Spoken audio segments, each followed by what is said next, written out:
মুসলিম দাবি করে নামাজ না পড়ে জান্নাত যাওয়া যাবে না। যাবে?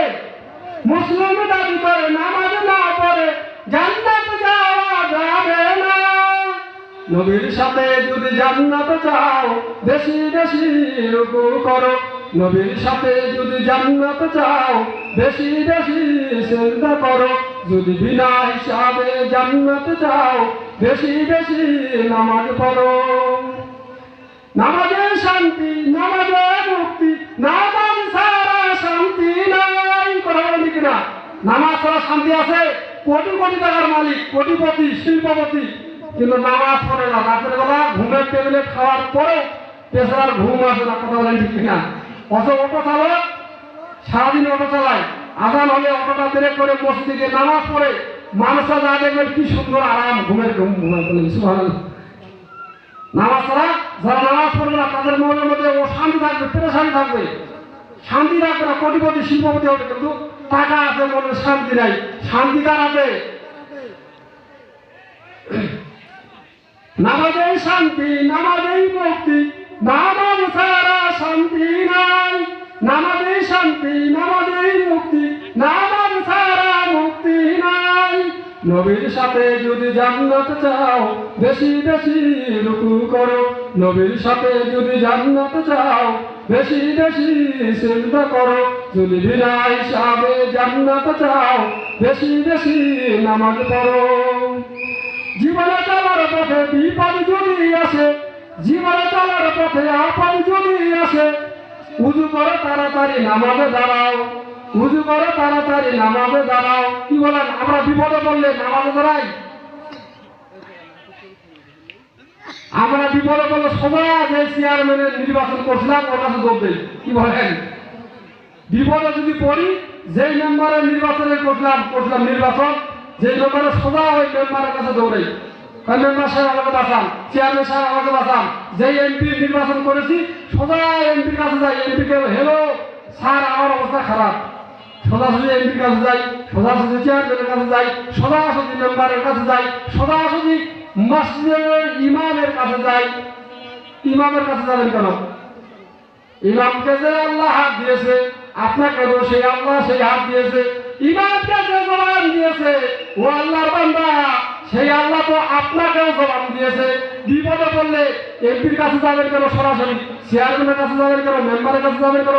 মসজিদের ইমামের কাছে যাবেন কেন? হুজুরের কাছে যাবেন কেন? সরাসরি আল্লাহর কাছে যাইতে হবে। কার কাছে বলেন? বিপদে পড়লে আপদে পড়লে উযু করে তাড়াতাড়ি নামাজে দাঁড়ান, তাহাজ্জুদে দাঁড়ান, নফল নামাজ পড়েন। নফল নামাজের মধ্যে আল্লাহর কাছে বলেন, আল্লাহ আমি এই বিপদে পড়েছি, আয় আল্লাহ আমার সন্তানটা অসুস্থ, আয় আল্লাহ ডাক্তার বলেছে বাঁচবে না, আয় আল্লাহ আপনি ডাক্তার হন ডাক্তার, আমার সন্তানটাকে আপনি ভালো করে দেন। আল্লাহ পারে কিনা বলেন? কিন্তু আমরা হুজুরের কাছে যাই, মসজিদের ইমামের কাছে যাই, আল্লাহ বলে বান্দারে যাওয়ার কথা ছিল কোথায়? কার কাছে যাওয়ার উচিত ছিল? চাইতেছ কার কাছে? ও আল্লাহর বান্দা, তুমি যদি আমার কাছে চাইতা আমি আল্লাহর কলিজাটা ঠান্ডা হয়ে যেত। হুজুরের কাছে দোয়া আছে, আল্লাহ যদি খুশি না হয় তাহলে বললে হুজুরের কাছে দোয়া নেবেন না, হুজুরের দোয়া চাবেন। কিন্তু তার আগে আল্লাহর কাছে চাইতে হবে। তাহাজ্জুদের নামাজে, নফল নামাজের মাধ্যমে আল্লাহর কাছে চাইতে হবে যে আল্লাহ আমি অমুক বিপদে পড়েছি, আয় আল্লাহ আমার অমুক সমস্যা, আমি অমুক সমস্যায় পড়েছি, আল্লাহ মামলা মোকদ্দমা করেছি, আয় আল্লাহ আমাকে আপনি হেফাজত করেন। আপনি একমাত্র বিপদ থেকে উদ্ধারকারী। নামাজের মাধ্যমে যদি এইভাবে আল্লাহর কাছে আমরা চাই, তাহাজ্জুদের মাধ্যমে যদি চাই, অবশ্যই আপনার বিপদ আল্লাহ দূর করে দিবেন। কিন্তু আমরা আল্লাহর কাছে চাই না, এমপির কাছে যাই, চেয়ারম্যানের কাছে যাই, মেম্বারের কাছে যাই, হুজুরের কাছে যাই। আল্লাহর কাছে চাইতে আমাদের লজ্জা লাগে। আল্লাহর কাছে চাবো, আমি চাইলে কি আল্লাহ দিবে? কেন দিবে না? আপনি চাওয়ার মতো চান, আল্লাহ অবশ্যই আপনার সমস্যার সমাধান করবেন। আল্লাহ অবশ্যই আপনার সমস্যা সমাধান করবেন। আল্লাহর কাছে চাওয়ার জন্য অভ্যস্ত হইতে হবে। আমরা যারা মুসলমান নামাজি, সামনের কাতারের মুসল্লি, আমাদের এই অবস্থা রয়েছে। বিপদে বললে আল্লাহর কাছে না আছে সরাসরি চেয়ারম্যানের কাছে চলে যাই। আল্লাহর কাছে চাইতে হবে। কার কাছে যাবো বলেন? সমস্যার কথা আল্লাহর কাছে বলবো, যে কোনো সমস্যা আল্লাহর কাছে যাবো। জীবনে চলার পথে বিপদ যদি আসে, জীবনে চলার পথে আপদ যদি আসে ধৈর্যের সাথে নামাজে দাঁড়াও। কি বলেন, ধৈর্যের সাথে নামাজ পড়তে হবে। আবার এমন নয় যে বিপদে পড়ছেন একদিন শুধু তাহাজ্জুদ পড়ছেন, বিপদে পড়ছেন তাহাজ্জুদ একদিন পড়ছেন, একদিন তাহাজ্জুদ পড়ে আল্লাহর কাছে চাইলেন, একদিন তারপর সকালবেলা ঘুম থেকে উঠে দেখতেছেন সন্তানটা তো ভালো হয় নাই, আল্লাহর কাছে তাহাজ্জুদ পড়ে চাইলাম আল্লাহ আমার সন্তানটাকে ভালো করে দেন, সন্তান তো ভালো হয়নি, আল্লাহর কাছে তো লাভ নাই, আল্লাহ দেয় না। একদিন পরে কি ধৈর্য হারা হলে হবে? চাইতে হবে ধৈর্য, ধৈর্য এবং নামাজের মাধ্যমে আল্লাহর কাছে সাহায্য চাইতে হবে। ইয়া আইয়ুহাল্লাযীনা আমানু ইসতাঈনু বিস-সাবরি ওয়াস-সালাহ। আল্লাহ তাআলা বলেন, বান্দা জীবন চলার পথে যখন বিপদে পড়ে যাবারে বান্দা, জীবন চলার পথে যখন মুসিবতের মধ্যে পড়ে যাবারে বান্দা, নামাজ আর ধৈর্যের মাধ্যমে আমি আল্লাহর কাছে সাহায্য চাও। নামাজ এবং ধৈর্য আল্লাহ তাআলা বলেছেন যে একদিন চেয়ে আপনি ধৈর্য না হয়ে যাবেন, বিষয়টা এমন নয়। ইব্রাহিম আলাইহিস সালাম আল্লাহর কাছে সন্তান চাচ্ছেন, আল্লাহ তাআলা নেককার সন্তান ইব্রাহিম আলাইহিস সালাম আল্লাহর কাছে চাচ্ছেন, একদিন চেয়েছেন, 2 দিন চেয়েছেন, এক সপ্তাহ চেয়েছেন, 2 সপ্তাহ চেয়েছেন, 1 মাস চেয়েছেন, 2 মাস চেয়েছেন, 1 বছর চেয়েছেন, 2 বছর চেয়েছেন, চাইতে চাইতে 90 বছর আল্লাহ তাআলার কাছে চেয়েছেন। আল্লাহ তাআলা শেষ পর্যন্ত ইব্রাহিম আলাইহিস সালামকে বলতেছেন, আমার খলিল 90 বছর যাবত আপনি আমার কাছে নেককার সন্তান চাইতেছেন, ও আমার খলিল কোনদিন আপনি তো ধৈর্য হারা হন নাই, একটু পেরেশান হন নাই, যে 90 বছর থাকে চাইতেছে আল্লাহকে দেয় না। ইব্রাহিম আলাইহিস সালাম চাইতে আছেন নামাজ এবং ধৈর্যের মাধ্যমে সাহায্য চেয়েছেন, আল্লাহর কাছে নেককার সন্তান চেয়েছেন। আল্লাহ তাআলা 90 বছর পরে বলছেন, ইব্রাহিম ও আমার খলিল আজকে আমি আপনার উপরে সন্তুষ্ট রয়েছি। 90 বছর যাবত চাইতেছেন, আজকে আমি শুধু আপনাকে নেককার সন্তান হয়ে দিব না, আজকে আমি আপনাকে আমার বন্ধু হিসাবে স্বীকৃতি দিলাম। বলেন সুবহানাল্লাহ। কুরবানি তো প্রতি বছরে আমরা দেই, কুরবানি প্রতি বছরে দেই, কিন্তু কুরবানি দেওয়ার মধ্যে আমি প্রতি বছরে আলোচনায় বলে থাকি জুমার মধ্যে যে কুরবানি কবুল হওয়ার জন্য শর্ত হলো, কয়েকটা শর্ত রয়েছে। হালাল পয়সায় পশু ক্রয় করা লাগবে, এরপরে সঠিক পদ্ধতিতে গোশত বন্টন করা লাগবে, এরপরে আমরা যে শর্ত বলি সেটা হলো ইব্রাহিম আলাইহিস সালামের জীবনীটা আমাদের সামনে তুলে ধরতে হবে, তার জীবনী আমাদের জানতে হবে, তার জীবনীটা কি, তিনি কিভাবে জীবন যাপন করেছিলেন। আল্লাহর হাবিব সাল্লাল্লাহু আলাইহি ওয়াসাল্লাম নামাজ এবং ধৈর্যের মাধ্যমে সাহায্য চেয়েছেন, ইব্রাহিম আলাইহিস সালাম নামাজ এবং ধৈর্যের মাধ্যমে আল্লাহ তাআলার কাছে সাহায্য চেয়েছেন। সাহাবা আজমাইনেরা যদি ছোট্ট থেকে ছোট্ট বিপদে পড়ে যাইতেন নামাজে দাঁড়িয়ে যেতেন, কিন্তু আমরা নামাজে দাঁড়াই না। সাহাবা আজমাইনদের জটার ফিতাও যদি ছিঁড়ে যাইতো নামাজে দাঁড়িয়ে যেতেন, মসজিদে গিয়ে উজু করে নামাজে দাঁড়িয়ে যেতেন, আল্লাহকে বলতেন, আল্লাহ আমার জটার ফিতা ছিঁড়ে গেছে। কিন্তু আমরা আল্লাহর কাছে চাই না। ওই দিল্লির মধ্যে সম্রাট শাহজাহান তার আমলে এক ফকির ভিক্ষা করতেছে, এর কাছে চায় ওর কাছে চায়, মানুষ 1 পয়সা দেয় 2 পয়সা দেয়। এক বান্দা বলতেছে যে ফকির রে আমাদের কাছে চাই লাভ আছে, দিবে 1 আনা, ধমক দিবে 2 টাকা, আমাদের কাছে চেয়ে লাভ নাই, সম্রাট শাহজাহানের কাছে যাও। বাদশা মানুষ, তার কাছে যদি একবার চাইতে পারো আর সে দিলে কম দিবে না, মোটা অঙ্কেই দিবি। ভিক্ষা করতে হলে সম্রাট শাহজাহানের কাছে যাও। ফকির এবার ওই জ্ঞানী লোকের কথা অনুযায়ী সম্রাট শাহজাহানের কাছে গেছে চাওয়ার জন্য, ভিক্ষা চাওয়ার জন্য, সাহায্য চাওয়ার জন্য। ওই ভিক্ষুক সম্রাট শাহজাহানের কাছে যখন গেছেন, গেটের মধ্যে দাঁড়িয়ে সে দেখতেছেন সম্রাট শাহজাহান আল্লাহর কাছে ক্রন্দন করতেছেন, চোখের পানি ছেড়ে দিয়েছেন, নাকের পানি চোখের পানি ছেড়ে দিয়ে আল্লাহর কাছে চাইতেছেন, হে আল্লাহ তাআলা অমুকের ছেলে অমুক আমার কাছে দোয়া আছে, সে তার সন্তানটাকে অসুস্থ, আয় আল্লাহ তাআলা দয়া মেহেরবানি করে তার সন্তানটাকে সুস্থ করে দেন। আয় আল্লাহ তাআলা অমুকের দোয়া আছে, সে নাকি অভাব অভিযোগের মধ্যে রয়েছে, আয় আল্লাহ তাআলা দয়া মেহেরবানি করে তার অভাবটা দূর করে দেন।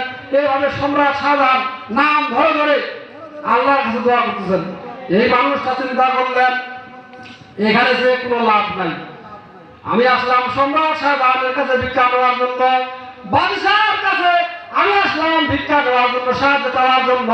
দ্বিতীয় বক্তা আমাদের মাঝে এসে উপস্থিত হয়েছেন, সেলিম রেজা সাহেব।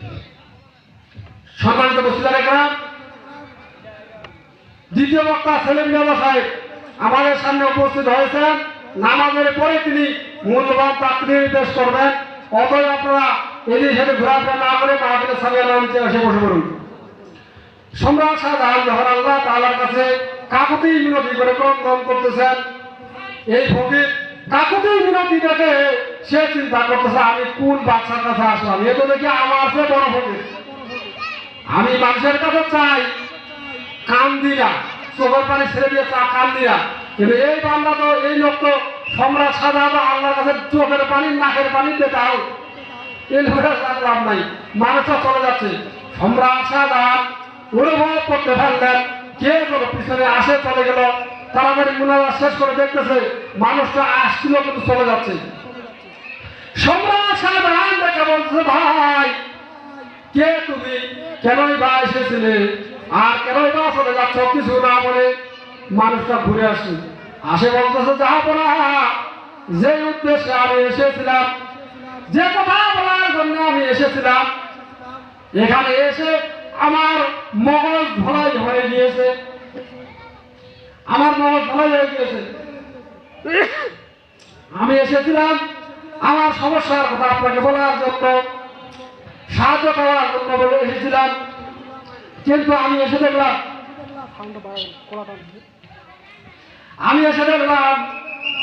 আমি যার কাছে সাহায্য করার জন্য এসেছি সে আমার ভাইকে বড় ফকির।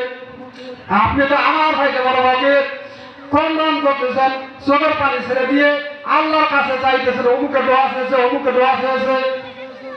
আমি চিন্তা করলাম আমিও যদি আপনার কাছে দোয়া চাই তাহলে আপনিও তো আমার নাম নিয়ে আল্লাহর কাছে দোয়া করবেন।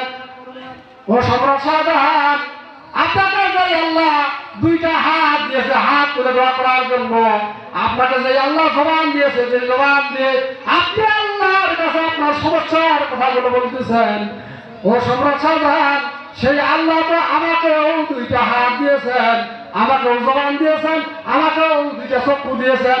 ওটা আমার দেমাগটা ধলাই হয়ে গিয়েছে, আমার বিবেক খুলে গিয়েছে। এতদিন আমি শহরের আনাচে কানাচে ভিক্ষা করে বেরিয়েছি, মানুষের কাছে চেয়েছি, কিন্তু আপনার এই ঘটনা দেখে, আপনার কাকুতি মিনতি দেখে আমি আজকের থেকে প্রতিজ্ঞা করলাম, শপথ দিলাম, জীবনে কোন মানুষের কাছে সাহায্য চাবো না, চাইতে হলে সরাসরি আল্লাহর কাছে চাবো। বলেন সুবহানাল্লাহ। কি বলেন? এই ফকিরের যে বুঝ, আমরা যদি সে বুঝটা অবলম্বন করি, সরাসরি আল্লাহর কাছে চাওয়ার অভ্যাস করতে হবে, অবশ্যই আল্লাহ তাআলা আমাদের সমস্যাগুলো সমাধান করবে। এইভাবে যদি আমরা দুনিয়াতে মুসাফিরের ন্যায় চলতে পারি, দুনিয়াতে যদি আল্লাহর গোলাম হয়ে যদি বেঁচে থাকতে পারি, আল্লাহর গোলামি করে যদি আমরা হাসরের ময়দানে উঠি, আল্লাহ তাআলা ওই বান্দাকে ডাক দিয়ে বলবেন, ইয়া আইয়ুহাল্লাযী, ইয়া আইয়াতুহান নাফসুল মুতমাইন্নাহ, ইরজিই ইলা রাব্বিকি রাদিয়াতাম মারদিয়্যাহ ফাদখুলি ফি ইবাদি ওয়াদখুলি জান্নাতি। বলেন সুবহানাল্লাহ। পুরো বান্দা যদি দুনিয়াতে পাঁচ ওয়াক্ত নামাজ সময়ের প্রতি লক্ষ্য রেখে আদায় করে, পুরো বান্দা যদি আল্লাহর আহকাম হুকুম মেনে দুনিয়াতে চলে, হাসরের ময়দানে উঠতে পারে, আল্লাহ তাআলা ওই সমস্ত বান্দাদেরকে ডাক দিয়ে বলবে, ও আমার নেককার বান্দারা রে, ও নেককার সকল, তোমরা আমি আল্লাহর দিকে আসো, আমি আল্লাহ তোমাদের উপরে খুশি আছি, রাজি আছি। তোমরা দুনিয়াতে মুসাফিরের ন্যায় চলাফেরা করেছো, দুনিয়াতে তোমরা আমি আল্লাহর গোলামি করে দুনিয়া থেকে হাসরের ময়দানে এসেছো, আসো তোমরা আমি আল্লাহর দিকে আসো, আমি আল্লাহ তোমাদের উপরে খুশি আছি। আর তোমরা আমার নেককার বান্দাদের সাথে, আমার নেক আত্মা সকল বান্দাদের সাথে তোমরা চিরস্থায়ী জান্নাতের মধ্যে ঢুকে যাও। বলেন সুবহানাল্লাহ। এইভাবে দুনিয়াতে যদি আমরা পাঁচ ওয়াক্ত নামাজ সময়ের প্রতি লক্ষ্য রেখে আদায় করতে পারি, তাহলে আল্লাহ তাআলা আমাদেরকে চিরস্থায়ী জান্নাতের মধ্যে নিয়ে যাবেন। আমরা যেন সকলেই 5 ওয়াক্ত নামাজি হতে পারি। 5 ওয়াক্ত নামাজ শুধু পড়লে হবে না, সময়ের প্রতি লক্ষ্য রেখে আদায় করতে হবে।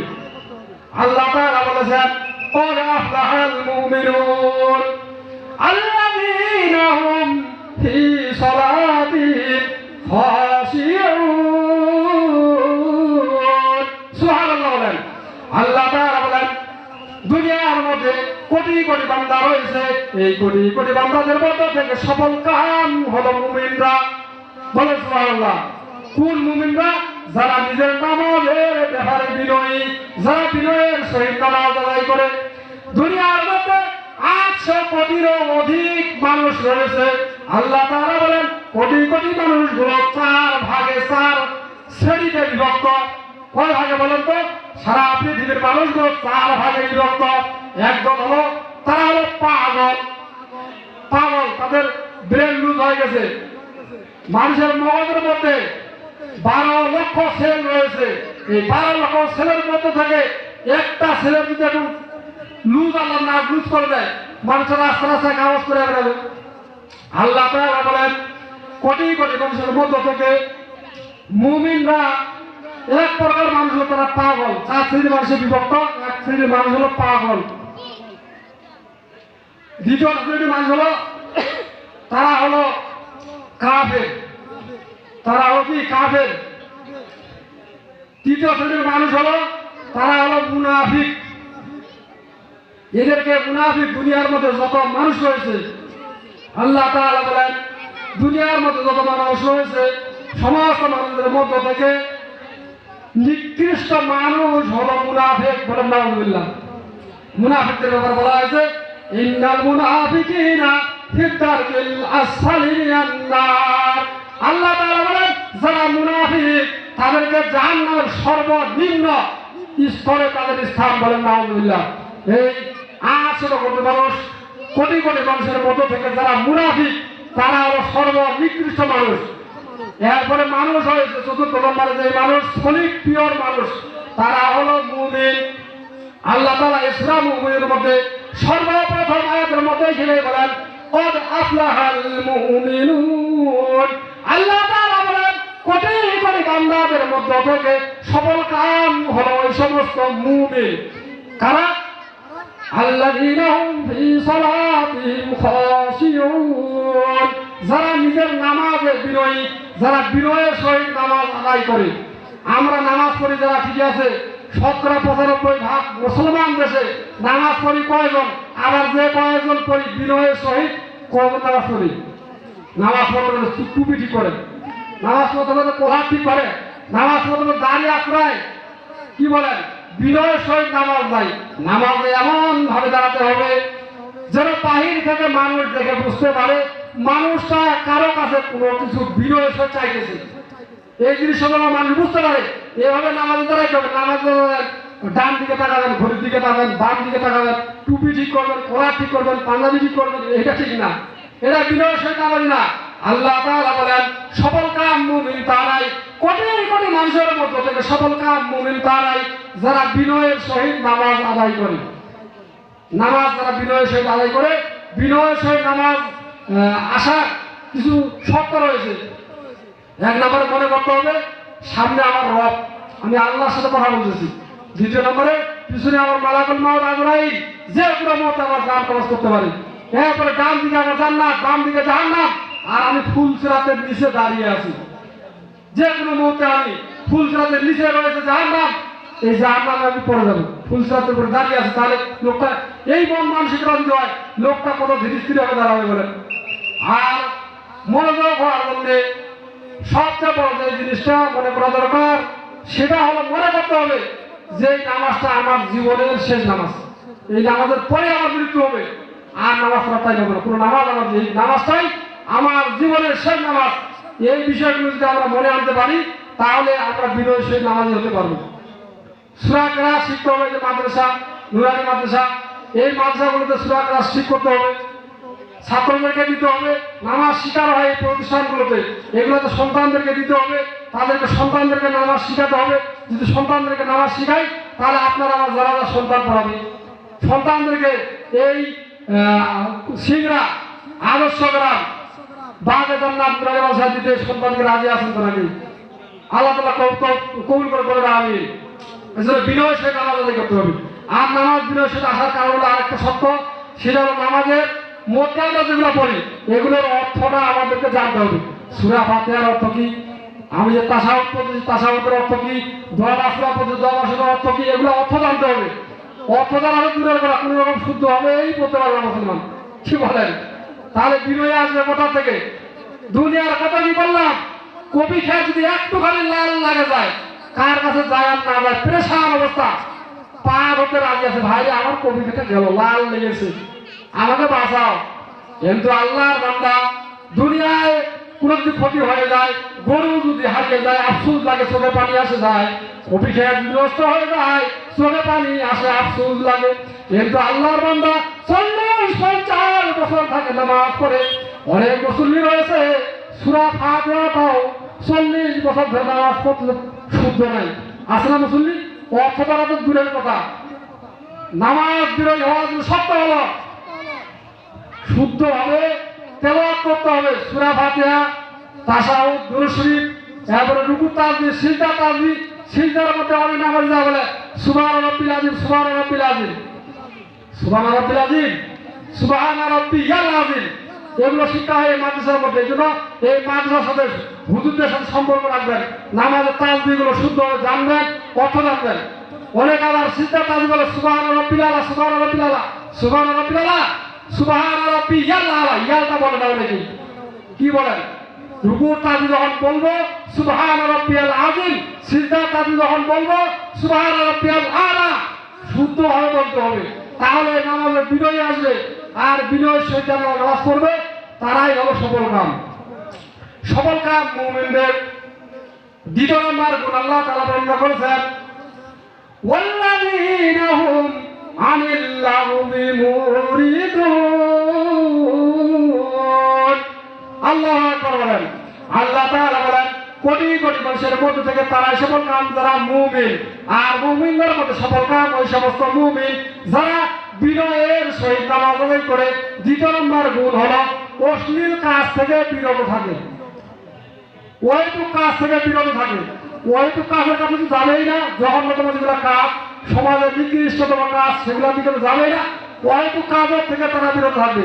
ওইটুক কাজ আল্লাহর হাবিব সাল্লাল্লাহু আলাইহি ওয়াসাল্লাম বলেছেন কথা 3 প্রকার। কথাটা কখন কথা? কথা হলো 3 প্রকার। একটা কথা যেটা না বললেই নয়, দ্বিতীয় নম্বর কথা যেটা বললেও হয় না বললেও হয়, তৃতীয় নম্বর কথা যেটা বললেই গুনাহ, বললেই সমাজের ক্ষতি হয়। আল্লাহর হাবিব সাল্লাল্লাহু আলাইহি ওয়াসাল্লাম বলেন আমার উম্মতরা 3 প্রকার কথার মধ্যে থেকে এক প্রকার কথা তোমরা বলবা, যেটা না বললেই নয়, যেটা বললেও কোনো পাপ নাই সব নাই, সেটা থেকেও বিরত থাকবা। যে কথার দ্বারা ইসলামের কোনো উপকার নাই, যে কথার দ্বারা সমাজের কোনো উপকার নাই, সে কথা থেকে বিরত থাকতে হবে।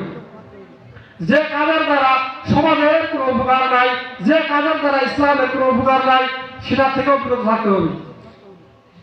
কি বলে মাহফিল গুলো, এগুলো হলো দরকারি মাহফিল, দরকারি বৈঠক, এগুলো সব সম্পৃক্ত থাকতে হবে।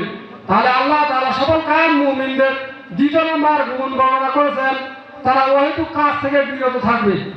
তৃতীয় নম্বর গুণ বলেছেন ওয়াল্লাযীনা হুম লিযাকাতি ফাঈলুন। আল্লাহু আকবার বলেন। আল্লাহ তাআলা বলেন সফল কাম মুমিন হলো তারা, সফল কাম মুমিনের তৃতীয় নম্বর গুণ হলো তারা যাকাত প্রদান করে। কি করে? যাকাত প্রদান করে। এইবার তো বিটিল আছে, হুজুর তো এখন আলোচনা করলো, খুবই ভালো লাগছে, খুবই ভালো আলোচনা গুলো ভালো। যাকাতের কথা বললো মনটা খারাপ হয়ে গেল যে, কি বলেন?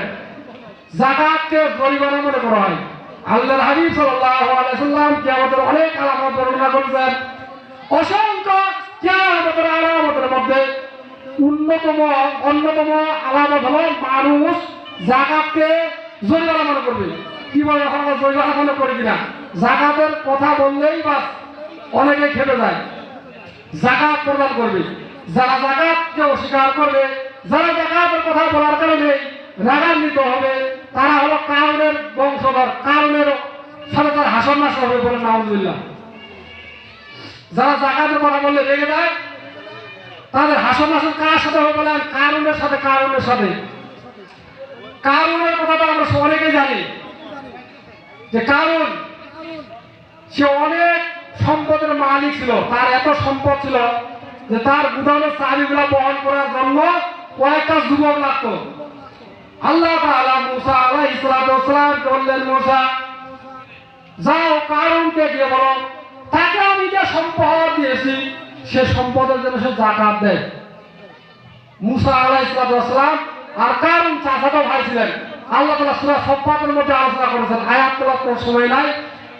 মুসা আলাইহিস সালাম কারণকে গিয়ে বলতেছেন, কারণ আল্লাহ তাআলা তোমাকে যে সম্পদ দিয়েছেন এই সম্পদের যাকাত দাও। কারণ বলছে, মুসা কি বললাম বুঝলাম না, আবার বলো। মুসা বলতেছে, কারণ আল্লাহ তাআলা তোমাকে যে সম্পদের মালিক করেছেন, যে সম্পদ দিয়েছেন এই সম্পদের যাকাত দাও, শতকরা 2.5 টাকা। কারণ বলছে, মুসা তুমি আমার ভাই, কিন্তু তোমার কাছে এই ধরনের বক্তব্য শোনার জন্য আমি মোটেও প্রস্তুত ছিলাম না। ও মুসা তুমি তো আমার ভাই, তুমি তো খুব ভালোভাবেই জানো আমি এই সম্পদ কিভাবে উপার্জন করেছি। আমি এই সম্পদ আমার বুদ্ধির জোরে উপার্জন করেছি, আমার শক্তির জোরে উপার্জন করেছি, আমার কৌশলের জোরে উপার্জন করেছি। মুসা আলাইহিস সালাম বলেন, কারণ তুমি বলতেছো তোমার শক্তির জোরে তুমি সম্পদের মালিক হয়েছো, সম্পদ উপার্জন করেছো। ও কারণ তোমার চাইতেও শক্তিশালী মানুষ মিশরে আছে কিনা বলো। কারণ বলতে আছে, তাহলে তো তারা ধনী হইতে পারলো না, তুমি কিভাবে ধনী হলাম? ও কারণ তুমি বলতেছো তোমার কৌশলের জোরে তুমি ধনী হয়েছো, তোমার চাইতে কৌশলবিদ মিশরে আছে কিনা? কারণ বলতে আছে তো, তাহলে তারা ধনী হইতে পারলো না। ও কারণ তুমি বলতেছো তোমার কৌশলের জোরে তুমি ধনী হয়েছো, কারণ তোমার চাইতে কৌশলবিদ মিশরে আছে কিনা? বলে আছে তো, বলে তাহলে তারা তো ধনী হইতে পারলো না, তুমি কেন হইলা? আসলে আল্লাহ তাআলা যাকে ধনী করে সে ধনী হয়, যাকে আল্লাহ সম্পদ দিতে চায় সম্পদ দেয়, সেই সম্পদের মালিক হয়। ও কারণ আল্লাহ তাআলা তোমাকে ধনী বানিয়েছে, কারণ কেউ তোমাকে দেয় নাই, তোমার বুদ্ধিও দেয় নাই, তোমার শক্তিও দেয় নাই, তোমার কৌশলও দেয় নাই, কারণ আল্লাহ তাআলা তোমাকে সম্পদ দিয়েছে। অতএব তাড়াতাড়ি যাকাত দাও। কারণ বলছে, আশ্চর্য জানলে পড়ে গেলাম, এর জরিমানার মধ্যে পড়ে গেলাম। কি বলেন, আমাদের দেশেও আছে কিনা যাকাতের কথা বললে কয় জরিমানার মধ্যে পড়ে গেলাম। মাদ্রাসার হুজুর আসছে, আদর্শ গ্রামের বাগেদার নামপুরের মাঝে হুজুর আসছে, তো জরিমানার মধ্যে পড়ে গেলাম, কিছু না কিছু দিতে হবে, জরিমানা মনে করি। কারণ বলছে, মুসা যাকাত আমি দিতে পারবো না, মুসাকে দেওয়াই লাগবে। কারণ আবার চিন্তা করতেছে, মুসা তো রাগী মানুষ, কয়েকজন কাকে ধরে আছাড় মেরেছে, এক ঘুষিতে মানুষ মেরে ফেলেছে। বেশি রাগারাগি করলে তো আমার অবস্থা খারাপ করে দিবে, বেশি তো কিছু বলা হবে না মুসাকে। তাকে সান্ত্বনা দিয়ে বলছে, ভাইরে পরে দেখবো, পরে আমি ব্যস্ত আছি। কারণ চলে গেল, কিন্তু মুসা আলাইহিস সালাম কারণকে যখন দেখে তখন বলে যাকাত দে। কারণ যাকাত তো দেওয়া নেই, কারণ বলছে দিব, দেখা যাক পরে চিন্তা করবো। কিন্তু মুসা আলাইহিস সালাম যেখানে দেখা হয় সেখানে কারণকে যাকাতের কথা বলে। কারণ বলে, আচ্ছা মুসিবতে পড়ে গেলাম। মুসা তো রাগী মানুষ, রাগ নিয়ে কথা বললে না জানি কি করে আমাকে ধরে আছাড় মারবে। কিন্তু মুসাকে কৌশলে কাবু করতে হবে। তার কোনো জীবনে আদর্শের মধ্যে কোনো ত্রুটি আছে কি দেখি তো? জীবন আদর্শের ত্রুটি তো নাই, খুঁজে রেখেছে। সে জেনা করে না, ব্যভিচার করে না, কাউকে ঠকায় না, মিথ্যা কথা বলে না, কোনো দোষ তো পায় না। কারণ চিন্তা করছে কিভাবে মুসাকে কৌশলে তাকে ফাঁদে ফেলা যায়, কিভাবে তাকে দুর্বল করা যায়, তা শুধু পারা যাচ্ছে না। সে দেখা হলে জাকাতের কথা বলছে, মুসাকে দুর্বল করার কি উপায় বের করা যায়। কারণ মনে করে চিন্তা করতে কিন্তু বুদ্ধি পায় না। এমন সময় মিশরের প্রেসিডেন্ট ফেরাউন, কি বলেন, মিস্টার ফেরাউনের কথা শুনছেন না? মিস্টার ফেরাউনের বিশাল আলোচনা হয়েছে, সেদিকে গেলে আমাকে 11 বাজে যাবে। কারণ ফেরাউনের মন্ত্রী ছিল, ফেরাউন বলছে, কারণ তুমি আমার মন্ত্রী, তোমার উপরে দায়িত্ব, প্রতি বছর তো আমার জন্মদিন পালন করা হয়, এবারে জন্মদিনটা যেন খুব জাঁক জমকের সহিত হয়, সব প্রতি জাঁক জমকের সহিত এবারে জন্মদিনটা আমার পালন হয়। কারণ বলছে এই সুযোগ এইখানেই মুসাকে কাবু করতে হবে। কারণ বলতেছে ফেরাউন সম্রাট, যাহা পড়া আপনি চিন্তা করবেন না, আপনার জন্মদিন প্রতি বছর পালন হয়, কিন্তু আমি কারণ আপনার মন্ত্রী এবার আপনাকে কথা দিলাম সবটাকে উন্নত ভাবে সবটাকে জাঁকজমকের সহিত এবার আপনার জন্মদিনটা পালন করবো। ফেরাউন বলে কি প্ল্যানে করবো কত, কারণ বলছে না যে আমরা হট বলবো না, সারপ্রাইজ দেবো। তবে এটা জানেন আপনার জন্মদিনটা আমি খুব জাঁকজমকের সহিত করবো। আর আমাদের চিরশত্রু রয়েছে মুসা, ওরও পতন ঘটবে। ফেরাউন বলছে কারণ কি করবা করো, কিন্তু সতর্ক থাকবা মুসার বিরুদ্ধে উল্টা পাল্টা করো ধরে কিন্তু আসার দিবে। কারণ বলছে যা আপনি চিন্তা করিয়েন না, ব্যবস্থা আমি করতেছি, আমার বুদ্ধি আছে।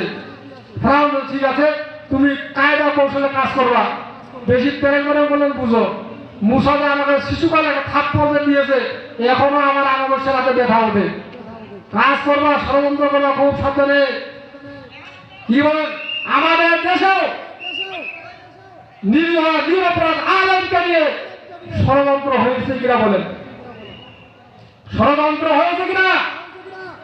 চরিত্র কোনো ত্রুটি পায় নাই, মিথ্যা সাক্ষী দিয়ে ধর্ষণের অপবাদ দিয়েছে, যুদ্ধ অপরাধীর অপরাধ দিয়ে তারপরে মিথ্যা অপরাধ দিয়েছে, বলা বলেন ঠিক কিনা?